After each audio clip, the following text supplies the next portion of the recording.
यह वीडियो हिंदी व्याकरण से है और इस वीडियो में हम लोग जानने वाले हैं कि वचन किसे कहते हैं, वचन के कितने भेद होता है और वचन के भेद का परिभाषा क्या है। कहने का मतलब कि वचन के बारे में जितना कुछ भी आप लोगों को पढ़ना है ना, वह सब कुछ इस वीडियो में हम लोग जानने वाले हैं। तो चलिए इस वीडियो को हम शुरू करते हैं। तो सबसे पहले हम यह समझ लेते हैं कि वचन किसे कहते हैं।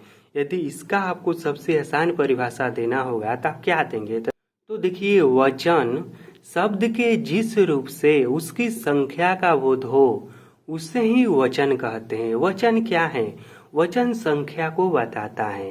तो किसी भी शब्द के जिस रूप से उसके संख्या के बारे में मालूम चले तो वही वचन है। जैसे कि यहाँ पर शब्द है लड़का और एक शब्द है लड़के। तो आप देखेंगे कि यदि कोई लड़का कहता है तो इससे किसी एक लड़का के बारे में मालूम पड़ता है, ठीक। और वहीं पर कोई लड़के कहता है तो एक से अधिक लड़का के बारे में मालूम पड़ता है, ठीक। तो इस तरह के जो भी शब्द होता है ना, उसे वचन कहते हैं। अब देखिए, वचन का दो भेद होता है। वचन के कितने भेद हैं? तो वचन के दो भेद हैं। पहला है एक वचन और दूसरा है बहुवचन। अब हम समझते हैं कि एक वचन किसे कहते हैं। तो देखिए, शब्द के जिस रूप से किसी एक व्यक्ति, वस्तु आदि का बोध हो उसे एक वचन कहते हैं। एक वचन किसे कहते हैं? तो जिस शब्द के जिस रूप से किसी एक चीज का बोध हो उसे ही एक वचन कहते हैं।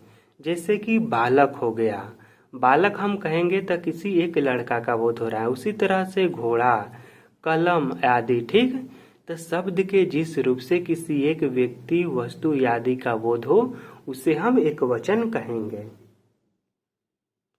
अब हम समझते हैं कि बहुवचन किसे कहते हैं। तो देखिए, शब्द के जिस रूप से एक से अधिक व्यक्ति, वस्तु आदि का बोध हो उसे हम बहुवचन कहेंगे।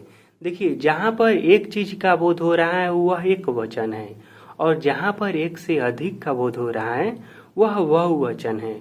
जैसे कि बालकों, इसमें बहुत सारे लड़के आ जाएंगे। किताबों या किताबें, घरों इत्यादि, ठीक। यह सब क्या है? यह सब बहुवचन है।